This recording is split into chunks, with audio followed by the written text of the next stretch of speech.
Olá pessoal, sejam todos bem-vindos a mais uma aula do canal Gênios da Física. Hoje nós vamos determinar o campo eletrostático do plano infinito usando a lei de Gauss.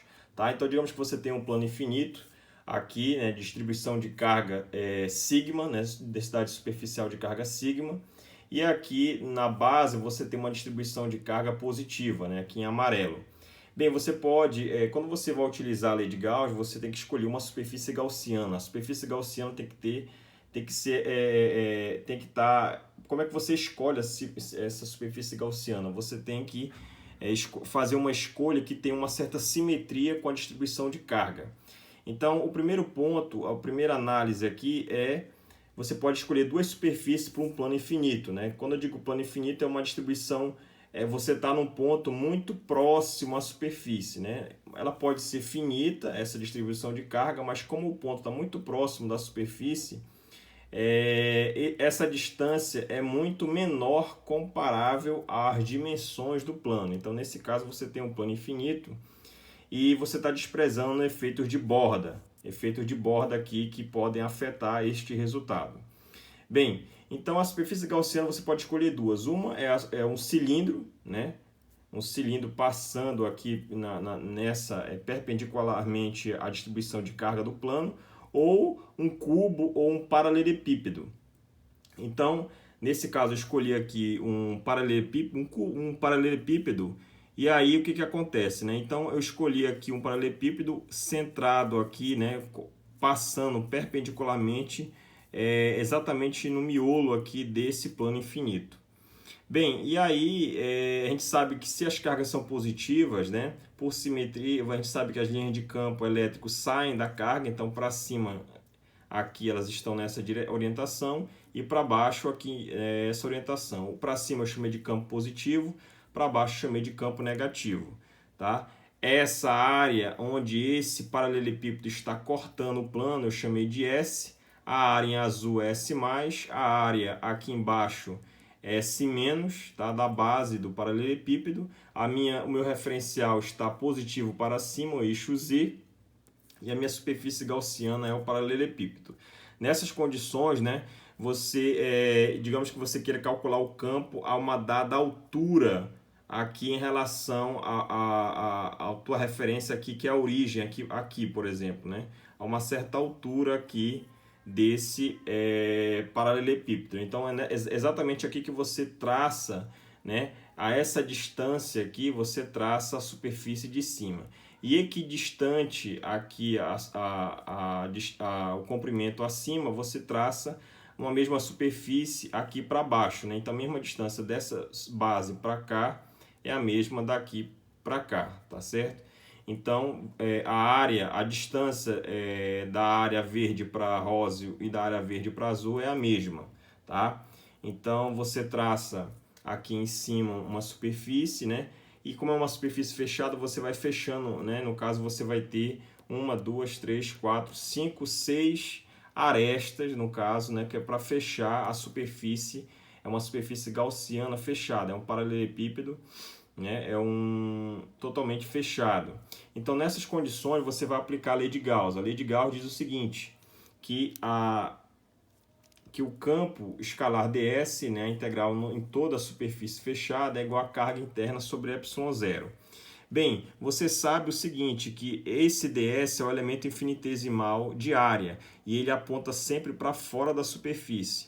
Então, o que acontece? Aqui na superfície de cima, ele vai estar apontando perpendicularmente à superfície para cima. Aqui, perpendicularmente para baixo. Então, perceba que em cima e embaixo, o ângulo entre ds e o campo elétrico é 0. E aqui, como é um produto escalar, cosseno de 0 vai dar 1. Tá? Aqui embaixo também, ele vai estar apontando para cá e está no mesmo direção e sentido, paralelo ao campo é menos. Então, aqui o produto escalar vai dar 1, O ângulo é o 0, o cosseno de 0 é 1. Porém, na superfície aqui da frente, na superfície lá de trás, a superfície aqui lateral e essa outra, da esquerda e da direita, essas quatro superfícies, o vetor ds, elemento infinitesimal de área, aponta para fora da superfície. Aqui, para cá, perpendicularmente para fora, para lá, indo lá para trás e vindo aqui para frente da folha. como o campo ele só é totalmente no eixo Z, o ângulo entre o campo elétrico e o elemento infinitesimal de área, nessas 4 arestas, é um ângulo de 90. Cosseno de 90 vai dar zero. Então, eu não vou calcular o produto escalar entre E e ds nessas 4 superfícies. A daqui da frente, a lá de trás, a da esquerda e da direita. Porque o produto escalar entre elas vai dar zero. Eu vou calcular somente em cima e embaixo, que o ângulo é zero e o cosseno de zero é 1. Então, nessas condições, você vai a integral que era fechada, você vai quebrar em 6 integrais abertas na superfície, porém, nas 4 superfícies mencionadas anteriormente, vai dar zero, só vai contribuir a superfície de cima e a de baixo. Então, vai ficar elemento infinitesimal ds positivo, elemento infinitesimal de baixo ds negativo, o produto escalar com o campo, né? E aí, você vai ter que em cima o campo é positivo. Aqui, essa integral em ds, né? Aqui vai dar o cosseno de zero é 1, já está aqui, integrado em ds da área positiva, completamente aqui toda essa área. E aqui vai dar o campo negativo, também um elemento infinitesimal de área ds, quando você integra em todo esse elemento, vai dar a área S-. Lembra que a área S- e S- são as mesmas que S, ou seja, essa área da base, que é S em verde, é a mesma em azul, a mesma em róseo. Tá? Já a carga interna é somente a carga que está exatamente nesse pedaço do plano aqui em verde, ou seja, é a densidade de carga vezes essa área, que é S.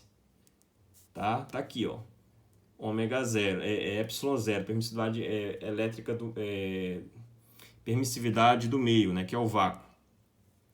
Então, esse problema aqui é no vácuo, tá certo? Então, aqui você pode cancelar S, S e S, porque são os mesmos, né? Lembra que o campo negativo, esse resultado aqui é módulo do primeiro, módulo do segundo, cosseno do ângulo entre eles. Módulo do primeiro, módulo do segundo, cosseno do ângulo entre eles. Então, aqui deu campo mais e menos. O módulo, a gente sabe que o campo positivo está...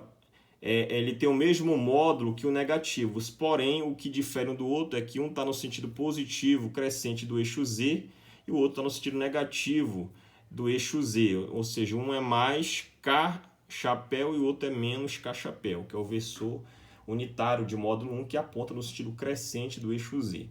Então, em módulo, eles são iguais os campos, então esse campo aqui é o mesmo que esse. E aí, quando você chega nessa conclusão aqui, você vai ter campo mais com campo mais. Aqui o que é interessante notar é que aqui você vai ter 2 vezes o campo positivo, 2 vezes o que o 2 passa para o lado dividindo, então dá 2 sigma epsilon zero é mais, tá?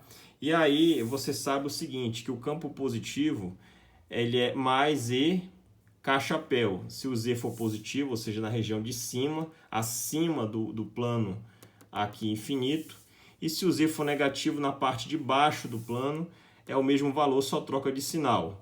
Então aqui os dois campos têm a mesma magnitude, porém em sentidos contrários, tá? Um é mais K e o outro é menos K. Se você olhar aqui, esse campo ele é puramente constante, porque sigma é uma constante, é uma distribuição homogênea de carga, tá? Sigma é constante, 2 epsilon zero também é uma constante. Então é um campo puramente constante. Significa dizer que as linhas de campo estão igualmente espaçadas e da mesma magnitude em qualquer ponto que você pegue próximo à superfície, tanto em cima quanto embaixo desse plano infinito. Tá? Ele independe de S. O que é interessante quando você utiliza a lei de Gauss é que esse resultado encontrado ele não depende da área, por exemplo, que você ou das dimensões da superfície gaussiana escolhida. E isso é um resultado muito interessante, tá? E esse resultado, né, de campo constante é sem efeito de borda, né? Você não leva em conta as bordas aqui.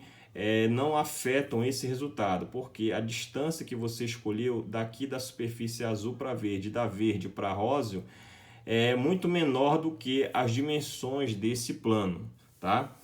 Com relação à dimensão, se você olhar aqui sigma é densidade superficial de carga, então é carga sobre área, tá?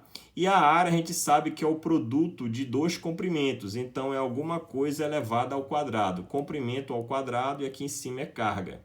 E tem um epsilon zero aqui, o que significa dizer que esse campo, a dimensão dele é dimensão de carga sobre ε0 vezes um comprimento ao quadrado, né? Ou seja, é a área, um comprimento vezes uma largura. Então, é a área. Então, a dimensão é carga sobre ε0 vezes comprimento ao quadrado, que é a dimensão de fato de campo elétrico. Então, esse resultado está sendo mostrado aqui. Então, usar a lei de Gauss é muito interessante porque ela facilita muito a resolução de muitos problemas, só que tem que ter cuidado que ela só é bem-vinda quando você tem distribuições que são simétricas, né? A uma dada escolha de uma superfície que você vai chamar de superfície gaussiana. Nesse caso aqui do plano, a superfície escolhida foi um paralelepípedo, pode ser um cubo ou pode ser um cilindro. Em caso em que não há certa simetria no problema, você tem que aplicar o campo, né? Resolver o campo elétrico utilizando a integração direta, que é o campo elétrico é 1 sobre 4πε0. Nesse caso aqui vai ser duas integrais aqui, uma integral na área em S, tá? Nessa área aqui na superfície gaussiana, né? Na superfície do plano, perdão, S. Aqui vai ser a densidade superficial de carga, R menos R' sobre R menos R' ao cubo, né? Aqui é vetor, aqui é módulo, e aqui o elemento infinitesimal de área desse plano, ds'. Tá? Então você pode resolver por integração direta. Se tiver simetria, você pode utilizar a lei de Gauss. Espero que todos tenham gostado. Até mais e bons estudos!